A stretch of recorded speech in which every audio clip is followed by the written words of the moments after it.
শ্রাবণময়ী পূর্ণিমা উপলক্ষে যে আমাদের এই আয়োজনটা আমরা করা হয়েছে, সে আয়োজন উপলক্ষে যে আমাদের মিলিত সাধনা কীর্তন ভজন হলো, এখন শ্রদ্ধায় পাঠ করছি বাবার লেখা। কাল বলেছিলাম ধৃতরাষ্ট্র মানে মন, মন জন্মান্ধ, বিবেকের সাহায্য ব্যতিরেকে কোনো বস্তুকেই যথোপযুক্ত পরিপ্রেক্ষিতে দেখবার সামর্থ্য মনের নেই।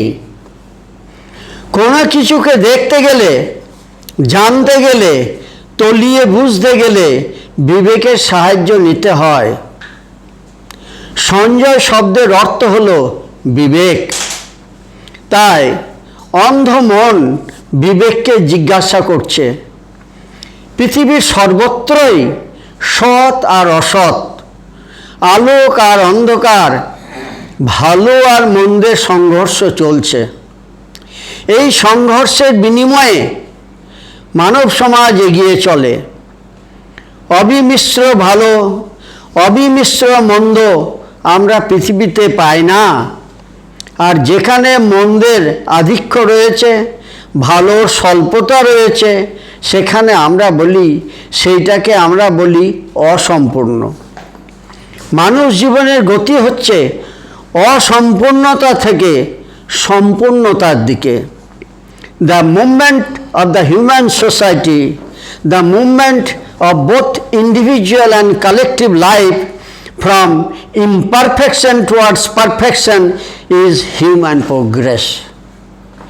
এই অগ্রগতিটাই হলো প্রগতি। এই যে পাপ শক্তি, অন্ধ শক্তি, যা মানুষকে অজ্ঞতার অন্ধ তমিস্রার ঘুম পাড়িয়ে রাখতে চায়, ভুলিয়ে রাখতে চায়, ঘুম পাড়াতে চায়, তার বিরুদ্ধে মানুষকে যুঝে চলতে হবে। এই সংগ্রাম অতীতেও হয়েছে, বর্তমানেও হচ্ছে, ভবিষ্যতেও হতে থাকবে।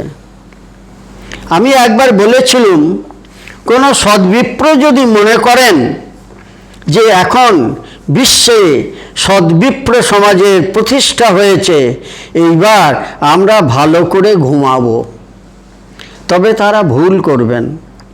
কোনো কালেই ভালোভাবে ঘুমাবার অবকাশ তারা পাবেন না। সব সময় তাদের সতর্ক প্রহরীর মতো জেগে থাকতে হবে। কোথায় কোন অন্ধকারে, কোন অন্ধকার পথে পাপ শক্তি প্রবেশ করছে, সেদিকে সজাগ দৃষ্টি রাখতে হবে। ধৃতরাষ্ট্র বিবেককে অর্থাৎ সঞ্জয়কে জিজ্ঞাসা করছেন, ধর্মক্ষেত্রে কুরুক্ষেত্রে সমবেতা যুযুৎসবা মামকা পাণ্ডবশ্চৈব কিম কর্তব্য সঞ্জয়।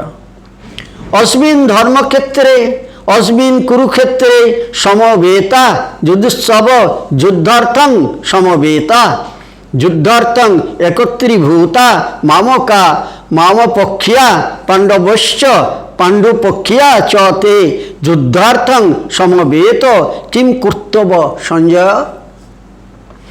এখন ধর্মক্ষেত্র মানে কি? ধর্ম শব্দ আসছে ধৃ ধাতুর উত্তর মন প্রত্যয় করে। ধর্ম শব্দের মানে যে ধারণ করে অথবা যাকে ধারণ করে রাখা হয়। ধর্ম হলো একটা প্রাথমিক গুণ, প্রারম্ভিক গুণ, nominal quality.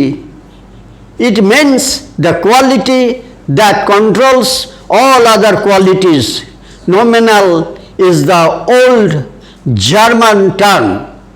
Nominal হলো প্রাচীন জার্মান শব্দ, যার মানে হলো সেই মৌল একক সত্তা যা থেকে অনেকের উদ্ভূতি হয়েছে, আর সেই একের থেকে যে অনেকের উৎপত্তি বা সৃষ্টি হয় তাদের বলা হয় ফেনোমেনাল। যেমন one falsehood is the nominal cause of the phenomenal crimes, অর্থাৎ এক মিথ্যাচার হলো প্রাসঙ্গিক অন্যান্য সব পাপের মূল উৎস। যদি মিথ্যাচার না থাকে তাহলে অন্যান্য পাপ থাকবে না। চোর যদি সত্যবাদী হয় তাহলে সে আর চুরি করবে না। মৌল কতগুলি সত্তা থাকে যার দ্বারা বস্তু চিহ্নিত হয়, যা বস্তুর পরিচিতি বহন করে, তাকেই বলি ধর্ম। অক্সিজেনের বিশেষ ধর্ম আছে, কার্বনের বিশেষ ধর্ম আছে, জলের বিশেষ ধর্ম হচ্ছে ভিজিয়ে দেওয়া, হাওয়ার ধর্ম হচ্ছে শুকিয়ে দেওয়া, অগ্নির ধর্ম হচ্ছে পুড়িয়ে দেওয়া। অগ্নির আরও অনেক ধর্ম আছে, কিন্তু যে স্বভাবটা তার বাকি স্বভাবগুলোকে নিয়ন্ত্রণ করছে, অর্থাৎ যেটা নমিনাল কজ বা যেটা তার নমিনাল কোয়ালিটি, তাকে বলবো ধর্ম।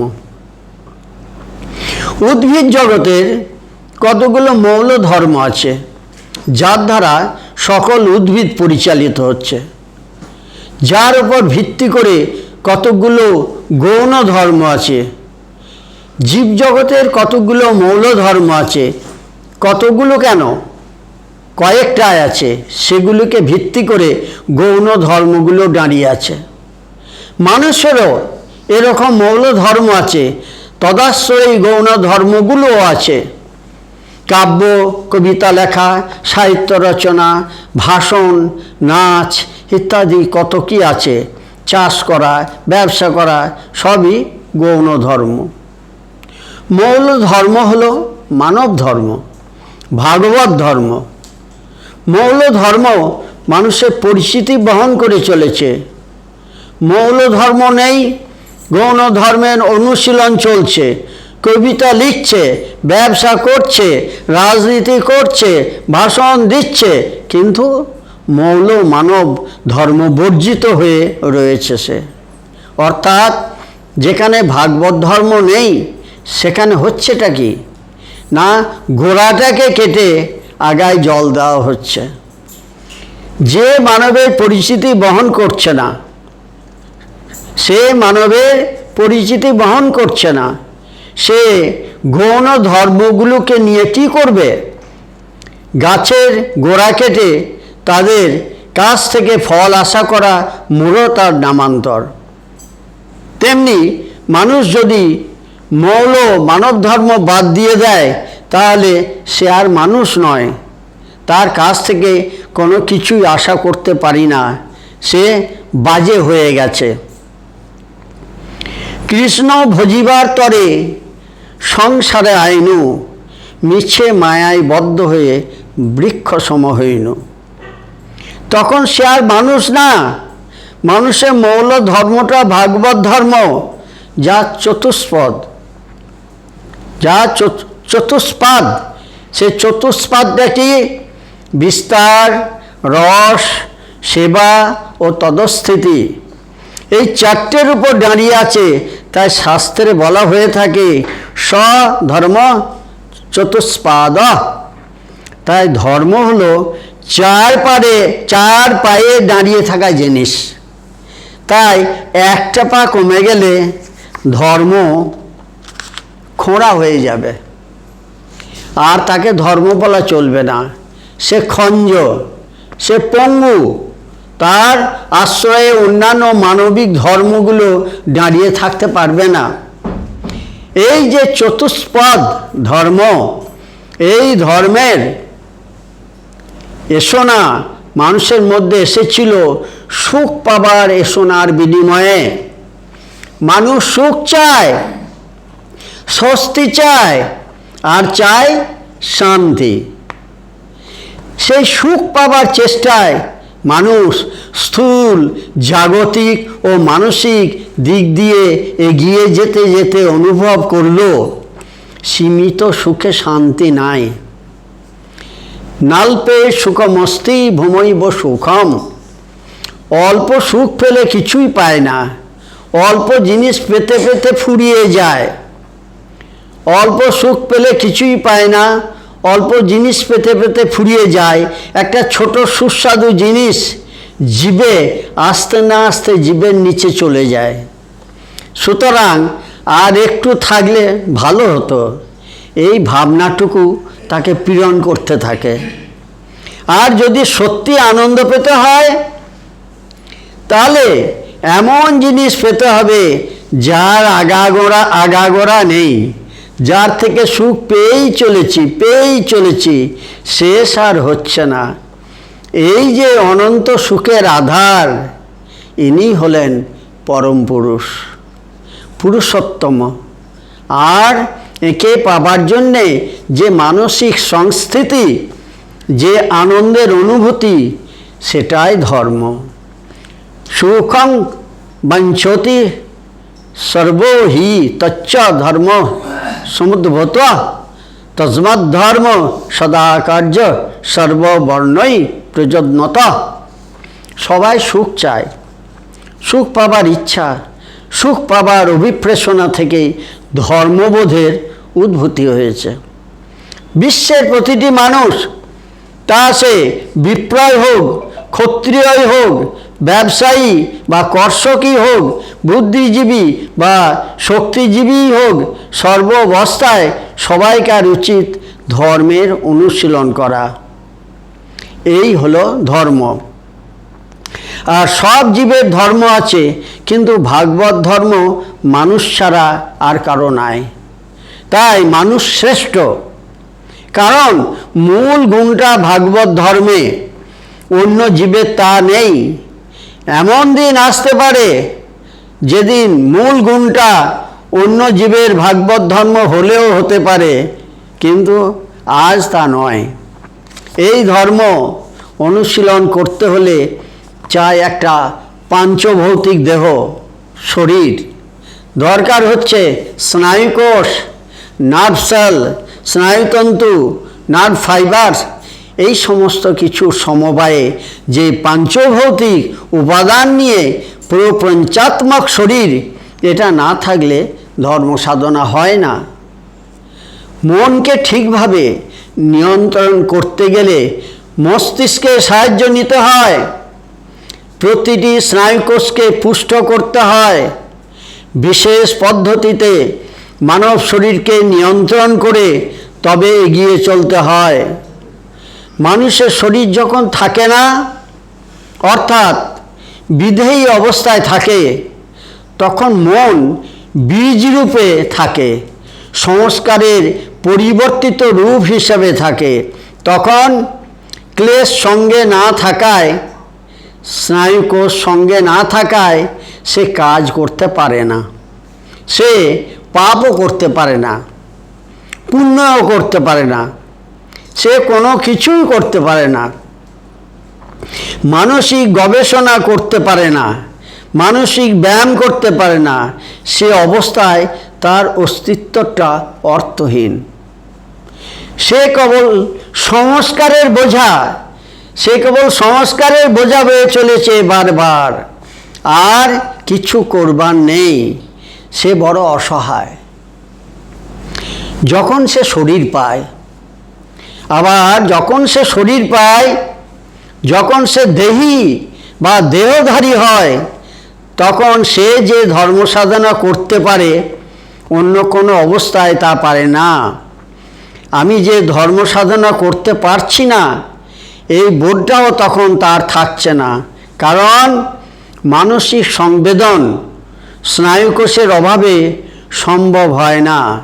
যতক্ষণ শরীরটা আছে ততক্ষণই মন উচ্চ চিন্তার সুযোগ পাচ্ছে, ততক্ষণই ধর্ম সাধনা মানুষের পক্ষে সম্ভব হয়। মানুষের এই যে মৌল ধর্ম, সেটা তখনই ব্যক্তি লাভ করতে পারে, পুষ্টি লাভ করতে পারে, অন্য অবস্থাতেই পারে না। তাহলে ধর্ম সাধনার ক্ষেত্র হলো এই মানব শরীরটা, এই হলো ধর্মক্ষেত্র।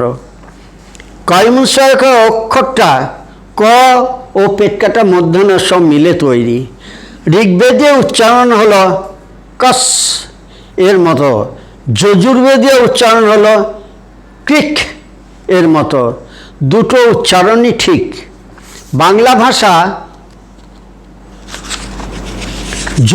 যজুর্বেদীয় উচ্চারণ অনুসরণ করে বলে ধর্মক্ষেত্রের উচ্চারণ করব ধর্মক্ষেত্র, ক্ষয়ে একা তয়রা ফেলা ক্ষেত্র, কংস ক্ষয়ে ক্ষয় নয়। তা এটা যজুর্বেদে উচ্চারণ, ধর্মক্ষেত্র, ক্ষেত্র ক্ষয়েকা তয়রা ফেলা ক্ষেত্র।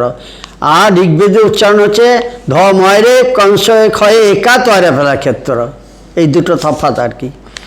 এই যে ধর্মক্ষেত্র, এটা হলো মানুষের শরীর। এই ধর্মক্ষেত্রে রয়েছে পাপ শক্তি, রয়েছে পুণ্য শক্তি। এই আধারে এই ধর্মক্ষেত্রে লড়াই করবার জন্যে পাপ শক্তি আর পুণ্য শক্তি উভয়ই একত্রিত হয়েছে। দুই কেবল অস্ত্র শানাচ্ছে, কেউ কারো কাছে হার মানতে চাইছে না। এই রকম এক বিভীষিকাময় পরিস্থিতি। এই অবস্থায় চঞ্চল হয়ে, বিভ্রান্ত হয়ে অন্ধ মন বিবেককে জিজ্ঞাসা করছে, এই লড়াইয়ের শেষ পরিণতি কি? কলিকাতা 18ই জানুয়ারি 1980। পরমপিতা বাবা কি, বিশ্বপিতা বাবা কি, তারক ব্রহ্ম বাবা কি, জগৎগুরু শ্রী শ্রী আনন্দমূর্তি জি কি। ধন্যবাদ মাননীয় সাক্ষী গোপাল দাকে, আমাদের বর্ধমানের ভক্তিপ্রধান মাননীয় চিত্তরঞ্জন বিশ্বাস মহাশয়কে। আজকে শ্রাবণী পূর্ণিমা, এর উপলক্ষ আমরা সবাই জানেন। কালিকানন্দ অবধূতের কথা আনন্দমার্গী মাত্রই শুনেছেন, জেনেছেন, কিন্তু তাকে দেখার, হ্যাঁ, কালিকানন্দ অবধূতকে কোনো আনন্দমার্গী দেখেছেন জীবদ্দশায়, এটা সম্ভব ছিল না। তো আজকে আমরা কেউ কালিকানন্দ অবধূত দাদাকে দেখিনি, কালীচরণ বন্দ্যোপাধ্যায়কে দেখিনি, কিন্তু তিনি মানুষ হিসাবে আমাদের মতো কোনো জায়গায় ছিলেন, কোনো পাড়াতে ছিলেন, কোনো গ্রামে ছিলেন, তারও একটা বসত বাটি ছিল। তা আমরা আজকে সৌভাগ্যবান, কালিকানন্দ অবধূতের একজন প্রতিবেশী, কালিকানন্দ অবধূতের প্রতিবেশীর সন্তান আমাদের মধ্যে এসেছেন। আমরা তাকে দেখতে পাবো, তার সাথে কথা বলতে পারবো। এর জন্যে আজকের এটা একটা বিশেষ শ্রাবণী পূর্ণিমা শান্তিনিকেতনে অনুষ্ঠিত হলো। এর জন্য এর যে উদ্যোগ, এর প্রধান উদ্যোগ কিন্তু তিনি, যিনি কালিকানন্দ অবধূতের প্রতিবেশীর সন্তান। আর এর আরেকজন উদ্যোগী পুরুষ হচ্ছে আমাদের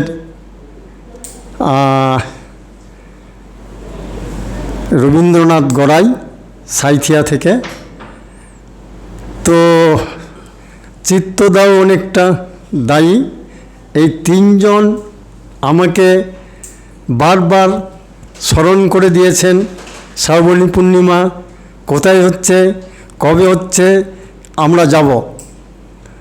তো আমার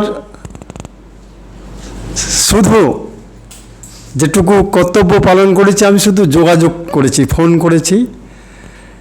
তো আজকের এই যে হল, এটা সেই কালিকানন্দ অবধূতের পাড়া প্রতিবেশীর যে সন্তান, তিনি এটা যোগাযোগ করে দিয়েছেন। তো দিয়ে এর জন্য আমি তাকে প্রথমে অজস্র ধন্যবাদ জ্ঞাপন করছি। তিনি ইদানিং আনন্দনগর যাওয়ার জন্য আমাকে তাড়া দিচ্ছেন। আমরা ডিসিশন নিয়েছি আগামী কিছুদিন, এই সেপ্টেম্বরের দিকে আমরা শান্তিনিকেতন থেকে একটা ট্যুর প্রোগ্রাম করছি আনন্দনগর যাওয়ার। তো তার পরিচয় দেওয়ার আগে আজকের শ্রাবণী পূর্ণিমার সাথে এই শান্তিনিকেতনের একটা সম্পর্ক রয়েছে, এক জায়গায় আমরা রিলেট করার একটা জায়গা রয়েছে যে কেন শ্রাবণী পূর্ণিমা আর কেন শান্তিনিকেতনে পৌষ মেলা। পৌষ মেলার সাথে শ্রাবণী পূর্ণিমার একটা গভীর যোগসূত্র রয়েছে, যেটা উপলব্ধি আমরা শান্তিনিকেতনে যারা থাকি, বিশেষ করে আনন্দমার্গের, তারা উপলব্ধি করি যে পৌষ মেলায় লক্ষ লক্ষ লোক আসে, কিন্তু পৌষ মেলা কেন তার উৎসটা জানেন না। তো এই পৌষ মেলা 7ই পৌষ, এটা সবারই জানা। 7ই পৌষ শান্তিনিকেতনে পৌষ মেলা শুরু হয়। উপলক্ষ, উদ্দেশ্য বা সম্মান প্রদর্শন, শ্রদ্ধাঞ্জলি অর্পণ হচ্ছে 7ই পৌষ দেবেন্দ্রনাথ ঠাকুরের দীক্ষা গ্রহণের দিন। তুলেস, ঠিক আছে? 7ই পৌষ ব্রাহ্ম ধর্মে রবীন্দ্রনাথের পিতা মহর্ষি দেবেন্দ্রনাথ ঠাকুর দীক্ষা গ্রহণ করেছিলেন ব্রাহ্ম ধর্মে। সেই তিথিটা যে 7ই পৌষ আমার বাবা দীক্ষা গ্রহণ করেছিলেন, তিনি শান্তিনিকেতন প্রতিষ্ঠা করেছেন, সেই পূর্ণ পবিত্রতম তিথিটাকে শ্রদ্ধাঞ্জলি স্মরণ করার জন্যই শান্তিনিকেতনে তিনি পৌষ উৎসব শুরু করেছিলেন ছোট করে। যেখানে মন্দির, আমাদের ব্রাহ্ম মন্দিরের পাশেই এখন মাঠটাকে সাজানো হয়েছে, সেটাই হচ্ছে পুরনো পৌষ মেলার মাঠ। তো সেই মাঠেই ছোট ছোট আশেপাশের দোকানদারকে ডেকে ডেকে একটা মেলা বসাতেন রবীন্দ্রনাথ। তো এই হচ্ছে 7ই পৌষ দেবেন্দ্রনাথের দীক্ষা গ্রহণের দিন। আর আনন্দমার্গে শ্রাবণী পূর্ণিমা সেরকমই একটি পুণ্যতম পবিত্রতম তিথি, যে তিথির জন্য, যে শ্রাবণী পূর্ণিমার জন্য আনন্দমার্গের আবির্ভাব, আনন্দমূর্তিজির আত্মপ্রকাশ গুরু হিসাবে। এখানেই শ্রাবণী পূর্ণিমার গুরুত্ব, তাৎপর্য।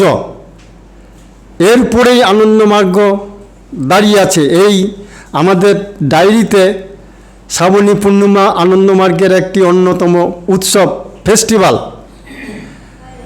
তো আমরা শান্তিনিকেতন থেকে একটা স্বপ্ন দেখছি যে দেবেন্দ্রনাথের পুত্র রবীন্দ্রনাথ যদি তার বাবার দীক্ষা গ্রহণের তিথিটাকে নিয়ে 7ই পৌষের মেলা, পৌষ মেলার প্রবর্তন করতে পারেন, সারা বিশ্বের আনন্দমার্গীরা সংঘবদ্ধভাবে আমরা এই শ্রাবণী পূর্ণিমা উপলক্ষে আনন্দনগরে আমরা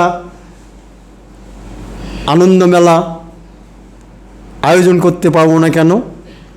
আমরা তার বীজ আগামী বছর এই শ্রাবণী পূর্ণিমায় পুঁততে যাব আনন্দনগরে। আস্তে আস্তে সেখানেও একটা পৌষ মেলা, একটা আনন্দ মেলা, শ্রাবণ মেলা সূচনা হোক। তো এটা একটা স্বপ্ন আমাদের এখানকার। তো এরকম একটা পুণ্যতিথিতে আজকে আমি শান্তিনিকেতনে আজকে 40 বছর হয়ে গেল, অনেক অনুষ্ঠান করেছি। শ্রাবণী পূর্ণিমা উপলক্ষে আমি কোনো অনুষ্ঠান এতদিন করিনি। This is the first time. এবং এটা আমার উদ্যোগে হচ্ছে না, আমার চারপাশে কয়েকজন আমাকে ইন্সপিরেশন দিয়েছেন, এবং এই ইন্সপিরেশন বাবার কাছ থেকেই এসেছে। তো আজকে যিনি কালিকানন্দ অবধূত যে পাড়ায় ছিলেন, তার যারা পাড়া প্রতিবেশী ছিলেন, তাদেরই একজন সন্তান আমাদের মধ্যে এসেছেন। আপনারা তার পরিচয় আমি জ্ঞাপন করছি। তিনি আমাদের শ্রদ্ধেয়া মাননীয়া ডক্টর সুমিত্রা খা দিদি। তো তিনি যেদিনকে জানলেন যে কাশীমিত্র ঘাটে আনন্দমূর্তিজি ছাত্র অবস্থায় তখন গুরু হিসাবে আত্মপ্রকাশ করেননি, সেখানে একজন ডাকাতকে প্রথম দীক্ষাদান করেছিলেন। আমি নাম বলেছিলাম কালীচরণ বন্দ্যোপাধ্যায়। তিনি, তার রিয়াকশান হচ্ছে, ও তো কালীগুন্ডা, এ তো ছোটোবেলায় অনেক শুনেছি বাবা কাকাদের জ্যাঠাদের মুখে, কালীগুন্ডা কোথায় কোন পাড়ায় কবে কী করলো না করলো সেগুলো চর্চার বিষয়, বাড়ির সামনেই হচ্ছে। হ্যাঁ ঠিক। তো সুমিত্রাদি এটা শোনার পরে উনি রীতিমতো গবেষণা শুরু করলেন। এখনও ওনার যারা রয়েছেন সেই এলাকায়, হ্যাঁ কাশীমিত্র ঘাট,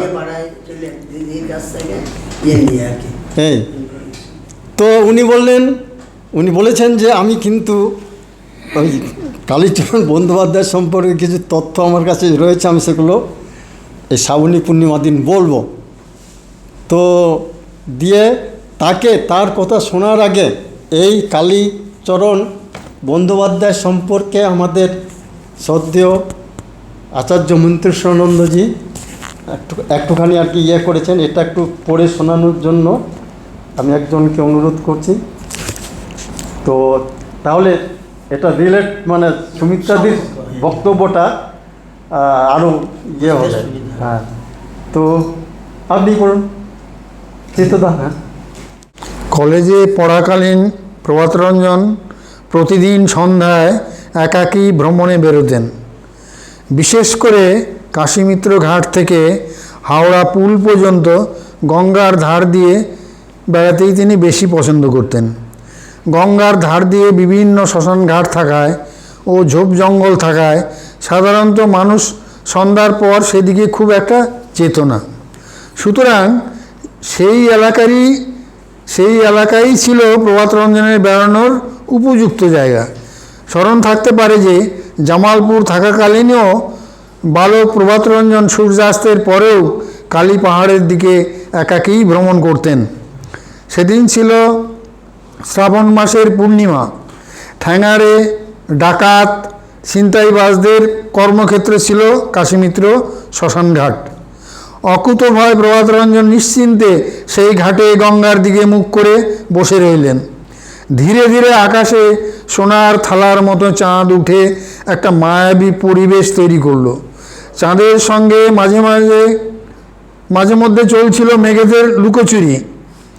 নিচে কল্লোলিনী গঙ্গা কুলকুল শব্দ করতে করতে বয়ে চলেছে। চাঁদের আলো তার বুকে ঠিকরে পড়ে ঝিকমিক করতে লাগলো। সাথে ঝিরঝিরে হাওয়ায় সঙ্গে তাল মিলিয়ে গাছের পাতারাও ধীর লয়ে নাচতে লাগলো কোনো এক অনির্বচনীয় আনন্দে। প্রভাতরঞ্জন তন্ময় হয়ে বসে রইলেন। এমন সময়ে এক দুষ্ট প্রকৃতির লোক ধীরে ধীরে প্রভাতরঞ্জনের দিকে এগিয়ে গেল। প্রভাতরঞ্জন পেছনের দিকে না তাকিয়েই বললেন, সামনে চলে এসো। লোকটি একটি উন্মুক্ত ছোরা দেখিয়ে বললে, তোমার কাছে যা কিছু আছে আমাকে দিয়ে দাও। তোমার প্রাণকে যদি মূল্যবান মনে করো তবে সময় নষ্ট না করে যা বলছি তাই করো। প্রভাতরঞ্জন তার কথায় কর্ণপাত না করে নির্বিকার চিত্তে বললে, আমি একজন ছাত্র মাত্র। আমার মতো ছাত্রের কাছে তুমি কি মূল্যবান পেতে পারো? কিছুক্ষণ চুপ থেকে প্রভাতরঞ্জন আবার বললেন, তুমি এককালে পকেট মারছিলে, তারপরে চোর হয়ে গেলে, তারপর ডাকাতি শুরু করলে। এখন তুমি একজন কলকাতার কুখ্যাত ডাকাতে পরিণত হয়েছ। কালীচরণ, তুমি তোমার জীবন এভাবে কেন নষ্ট করে দিলে? তুমি কি মনে করো এইভাবে তোমার মানব জীবন সার্থক করে তুলবে? মুহূর্তে কালীচরণ বিহ্বল হয়ে পড়ে। আশ্চর্য, তার নাম শুনলেই এতদ অঞ্চলে সকলে শিউরে ওঠে। তার হাত থেকে বাঁচার জন্য আমরণ চেষ্টা চালায়, সেখানে কিনা এই সৌম্য দর্শন যুবক এমনভাবে কথা বলছেন যেন তিনি আমাকে ঘনিষ্ঠভাবে চেনেন। যুবকের সাহস দেখে কালীচরণ অবাক হয়ে যায়। সে কিছু বলার আগেই প্রভাতরঞ্জন বললেন, কালীচরণ, তুমি এই ঘৃণিত জীবন কেন বেছে নিয়েছ? তুমি এসব কেন করছো? কালীচরণ বললে, বেঁচে থাকার জন্যে। প্রভাতরঞ্জন, কালীচরণ, অর্থই কি তোমার জীবনের লক্ষ্য যে এর জন্য তুমি যে কোনো ধরনের পাপ কাজ করতে পারো? কালীচরণ অনেক চেষ্টা করেও ওই যুবকের আকর্ষণীয় আবেদন থেকে নিজেকে মুক্ত করতে পারল না। প্রভাতরঞ্জন জিজ্ঞাসা করলেন, তোমার জাগতিক প্রয়োজনের ব্যবস্থা হয়ে গেলে তুমি কি এসব ছেড়ে দেবে? আমি এর থেকেও মূল্যবান জিনিস তোমাকে দেব। কালীচরণের মনের ভিতরে ততক্ষণে যেন ঝড়ের দাপাদাপি শুরু হয়ে গেছে। এই মুহূর্তে কে যেন তার ভিতরে সব কিছু লণ্ডভণ্ড করে দিল। সে বলল, আমি জানি যে আমি যা করছি তা পাপ, কিন্তু এ আমার একটা স্বভাবে পরিণত হয়ে গেছে। আমি যদি এ ছাড়তেও চাই, ছাড়তে পারবো না। প্রভাতরঞ্জন বললেন, তোমার এই অভ্যাস তুমি সহজেই পাল্টাতে পারো। যেমন তুমি ডাকাতি করার অভ্যাস তৈরি করেছ, তেমনি তুমি যদি ভালো কাজ করতে সচেষ্ট হও, তবে ওটাই তোমার সহজ স্বভাব হয়ে যাবে। এ ব্যাপারে আমি তোমাকে সাহায্য করতে পারি। আমি তোমার ভেতরের মহৎ গুণগুলিকে জাগিয়ে তুলতে সাহায্য করতে পারি। তুমি যদি চাও, আমি তোমাকে একজন মহান মানুষ হতে সাহায্য করতে পারি। কালীচরণ অনুভব করল, এই যুবকের কথায় রয়েছে তীব্র শক্তি, যা তাকে মোহিত করে তুলেছে। যে মানুষটি কিছুক্ষণ আগে পর্যন্ত একজন দুর্ধর্ষ ডাকাত ছিল, সে যেন ওই যুবকের সামনে সম্পূর্ণ অসহায় হয়ে পড়েছে। প্রথমে সে ভেবেছিল যে ভয় দেখিয়ে কাজ হাসিল করে নেবে, কিন্তু এখন সে নিজেই বশীভূত হয়ে গেছে। কালীচরণের চোখ দিয়ে জল গড়িয়ে পড়তে লাগলো। প্রভাতরঞ্জন বললেন, তুমি কি জানো যে পাপ করে চলেছ তার পরিণতি কি হতে পারে? তুমি আমার কাছে যা পেতে এসেছিলে তার থেকেও অনেক মূল্যবান জিনিস আমার কাছে আছে। আমি যদি দিতে চাই, তুমি কি নিতে রাজি? কালীচরণের মনে হতে লাগলো, যে পাপ এতদিন ধরে সে করে এসেছে তার বোঝা যেন ধীরে ধীরে দূর হয়ে যাচ্ছে। কালীচরণ বিনম্রভাবে জিজ্ঞাসা করলো, তোমার কাছে সেই মূল্যবান জিনিস কি আছে? প্রভাতরঞ্জন স্নেহের সঙ্গে বললেন, আমি তোমাকে দীক্ষা দেবো। যাও, ওই গঙ্গায় স্নান করে এসো। হাতের অস্ত্র গঙ্গায় ফেলে দাও। যন্ত্রচালিতের মতো কালীচরণ হাতের অস্ত্র গঙ্গায় ফেলে দিল। তারপর স্নান করে এসে প্রভাতরঞ্জনের সামনে নতজানু হয়ে বলল, তার চোখের কোণ দিয়ে তখন জল গড়িয়ে পড়ছে। নতজানু হয়ে বসলো, আমার ভুল পড়া হয়ে গেল। তারপর স্নান করে এসে প্রভাতরঞ্জনের সামনে নতজানু হয়ে বসলো, তার চোখের কোণ দিয়ে তখন জল গড়িয়ে পড়ছে। প্রভাতরঞ্জন কালীচরণকে দীক্ষাদান করলেন। জ্বরের ওপর চেতনার সম্পাতে কালীচরণের মনোজগতে এক বিরাট আলোড়ন শুরু হয়ে গেল। সেই অনুভূতি অনির্বচনীয়। এক আনন্দ বিহ্বল অবস্থায় কালীচরণের চোখ দিয়ে অবিরল ধারায় অশ্রু গড়িয়ে পড়তে লাগলো। প্রভাতরঞ্জন কালীচরণকে সত্যের পথে জীবনকে নিয়ে যাওয়ার নির্দেশ দিলেন। তারপর কালীচরণ বললে, আমি জীবনে অনেক পাপ করেছি, আমাকে সত্যের পথে চলার রাস্তা কেউ দেখায়নি। প্রভাতরঞ্জন বললেন, আজ থেকে তুমি অতীতকে ভুলে যাও। ঈশ্বর তোমাকে চোখ দিয়েছেন সামনের দিকে তাকানোর জন্যে। অতীতের কালীচরণ আর নেই। আজ শুরু হচ্ছে তোমার নতুন জীবন। ডাকাত কালীচরণ ব্যানার্জি এক নতুন জীবনে প্রবেশ করল। সে তার দেহ, মন, আত্মা গুরুর চরণে সমর্পণ করে দিল। প্রভাতরঞ্জন সেদিনই প্রথম গুরুরূপে আত্মপ্রকাশ করলেন। এরপরে প্রভাতরঞ্জন একলাই ফিরে যেতে চাইলেন। আনন্দে বিহ্বল কালীচরণ আরও কিছুক্ষণ গুরুর সঙ্গে থাকার অভিলাষে বললে, রাস্তাটা নিরাপদ নয়। এই এলাকায় দুষ্ট প্রকৃতির লোক অনেক আছে, তাই আপনাকে আমি বাড়ি পর্যন্ত ছেড়ে দেব। বাড়িতে পৌঁছে প্রভাতরঞ্জন বললেন, তুমি আমার কাছে কিছু পেতে এসেছিলে, কিন্তু তখন তো দেওয়া হয়নি, এখন নিয়ে যাও। প্রভাতরঞ্জন এই বলে 4 আনা কালীচরণের দিকে বাড়িয়ে দিলেন। কালীচরণ কাঁদতে লাগলো। তার যে গুরুর কাছে আর কিছুই চাওয়ার নেই। কৃপমায় গুরু যে তাকে সব দিয়ে দিয়েছেন। কালীচরণ তাই প্রথমে গুরুর দেওয়া পয়সা নিতে অস্বীকার করল, কিন্তু শেষ পর্যন্ত কালীচরণ গুরুর নির্দেশে সেই পয়সা নিয়ে নিল। বেশ কিছুক্ষণ পরে কালীচরণ প্রভাত রঞ্জনের কাছে কাপালিক সাধনায় দীক্ষিত হয় ও কালিকানন্দ অবধূত নামে পরিচিত হয়। আদর্শ মানুষ ও মানব সমাজ গড়ার যে পরিকল্পনা প্রভাত রঞ্জন নিয়েছিলেন বর্ধমানের বামুনপাড়ায়, তার যে প্রস্তুতি শুরু হয়েছিল জামালপুরের দিনগুলিতে, তারই সূচনা হলো 1939 সালের শ্রাবণী পূর্ণিমায় কলকাতার কাশীমিত্র শ্মশানঘাটে। উত্তরকালে তিনি শ্রী শ্রী আনন্দমূর্তিজি হিসাবে লক্ষ লক্ষ মানুষের আধ্যাত্ম জীবনের দিশারি হয়েছিলেন। তারই সূত্রপাত হয়েছিল সেই শ্রাবণী পূর্ণিমার দিনটিতে। শ্রাবণী পূর্ণিমা তাই লক্ষ লক্ষ ভক্ত আনন্দমার্গীদের জীবনে এক বিশেষ গুরুত্বপূর্ণ দিন। শ্রাবণী পূর্ণিমা উপলক্ষে এক জেনারেল দর্শনে মার্গগুরু সেদিনের ঘটনা সম্বন্ধে নিয়েই বলেছেন, আমাদের এই শ্রাবণী পূর্ণিমার ব্যাপারটা তোমরা তো অনেকেই জানো। আমি তখন খুবই ছোট, তখন বিদ্যাসাগর কলেজে পড়ি। একদিন সন্ধ্যায় একটা ঘটনা ঘটল। একজন লোক, সে লোকটি দুষ্ট প্রকৃতির ছিল। আমরা এই কথাটা ব্যবহার করছি এই জন্য যে আজ যে মানুষটা আজ যে মানুষটা দুষ্ট, কাল সে সাধু হতে পারে। আজ যে মূঢ়, কাল সে জ্ঞানী হতে পারে। এসব কিছু আপেক্ষিক জগতে আপেক্ষিকতার দ্বারা অভিষিক্ত। তাই এর কোনো শাশ্বত রূপ নেই। কোনো মানুষকে স্থায়ীভাবে দুষ্ট বলা চলে না। তা হয়েছিল কি না, একজন দুষ্ট প্রকৃতির লোক আমার কাছে এসেছিল। আমি সাধারণ একটি ছোট্ট ছেলে, আমার কাছে আর কি পাবে, কিন্তু আমার কাছে এসেছিল। আমি তাকে মানব মনের যা স্বাভাবিক সাইকোলজি তদনুযায়ী জিজ্ঞাসা করেছিলাম, কি চাও, কেন এ পথে নেমেছ, ইত্যাদি ইত্যাদি। তারপর খানিকক্ষণ আমার সাথে কথাবার্তা হয়েছিল। সে বুঝেছিল তার কিছু করা উচিত। তারপরে সে দীক্ষাও নিয়েছিল। সেটাই প্রথম দীক্ষা। আজ আবার সেই দিনই ঘুরে ফিরে এসেছে। অনেক দিন হলো। তখন সেটা ছিল 1939 সাল। পরবর্তীকালে শ্রী শ্রী আনন্দমূর্তি যখন প্রভাত সঙ্গীত দিচ্ছিলেন, সেই সময়ে 1990 সালের 23শে আগস্ট শ্রাবণী পূর্ণিমার দিন একটা প্রভাত সঙ্গীত রচনা করলেন। গানটি হল, শ্রাবণী পূর্ণিমার কথা আজ মনে পড়ে, শ্রাবণী পূর্ণিমার কথা আজ মনে পড়ে, আজকে মনে পড়ে বন্ধু, আজকে মনে পড়ে।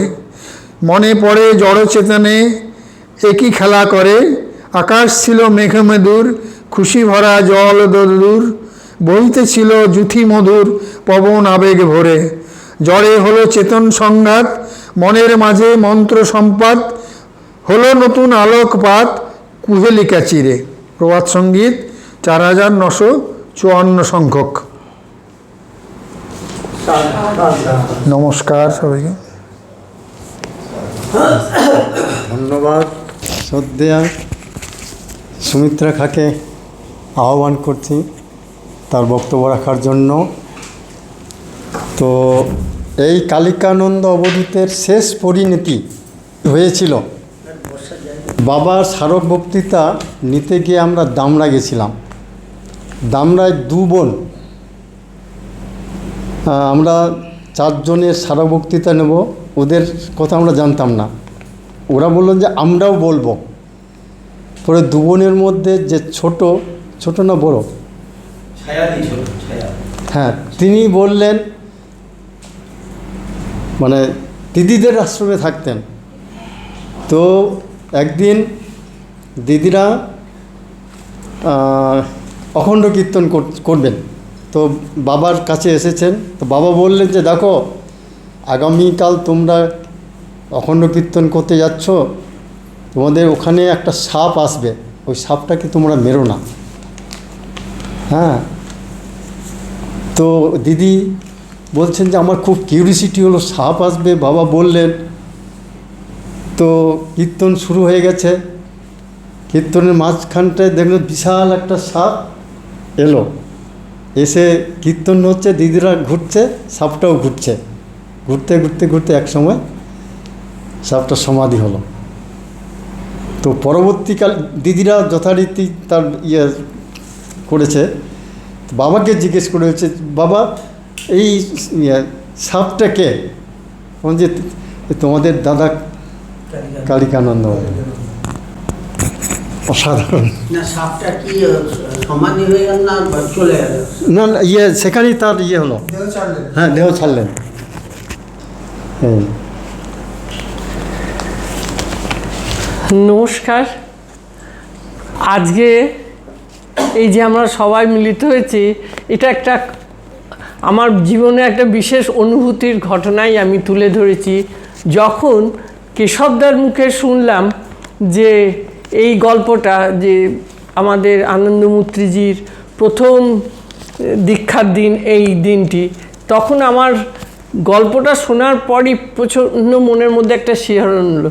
সেইটারই একটু ছোট্ট ব্যাখ্যা মতন করেছি, নাম দিয়েছি অনুভূতি। আজ একটি বিশেষ স্মরণীয় দিন, শ্রাবণী পূর্ণিমা। আমাদের শ্রদ্ধেয় আনন্দমূর্তিজির জীবনের এক স্মরণীয় দিন। এই দিনের কথা কেশবদার কাছ থেকেই শুনেছি।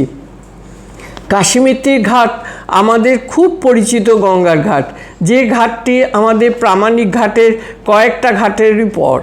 ওই গঙ্গার ঘাটে সন্ধ্যার সময় আনন্দমূর্তিজির সান্নিধ্যে আসেন ওই অঞ্চলের বিখ্যাত কালুগুন্ডা।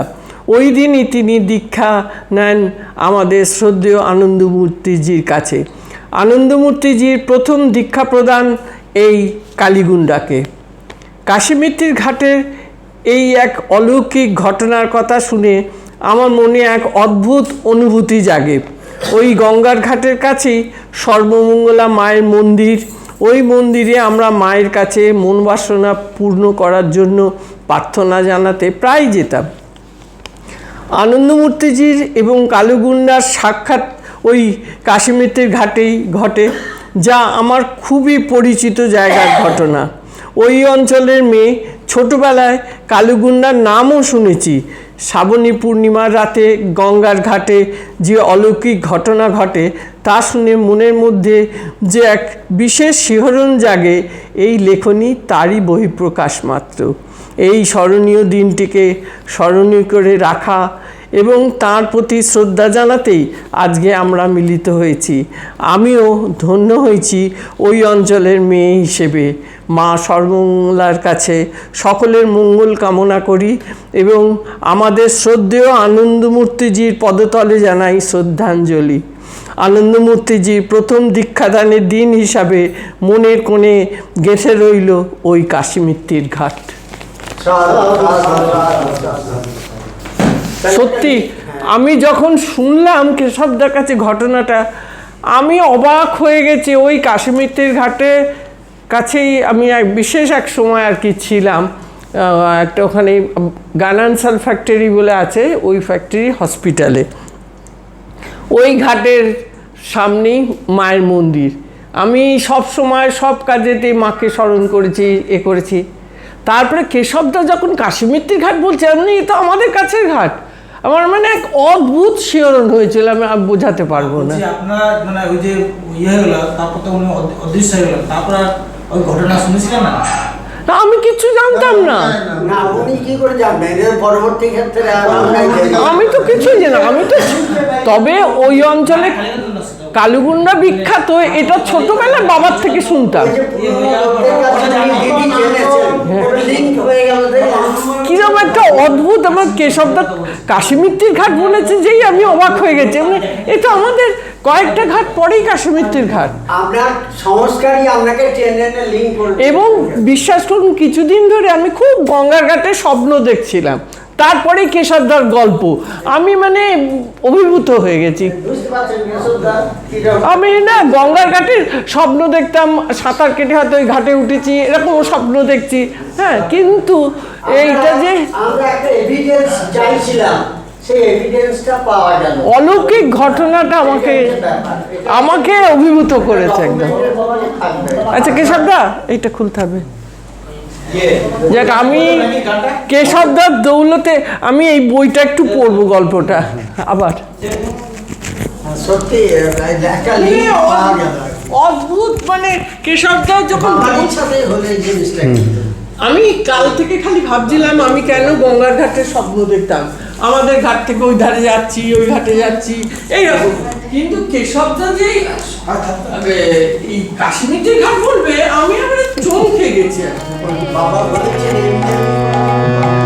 আজকে আমারে পরে বন্ধ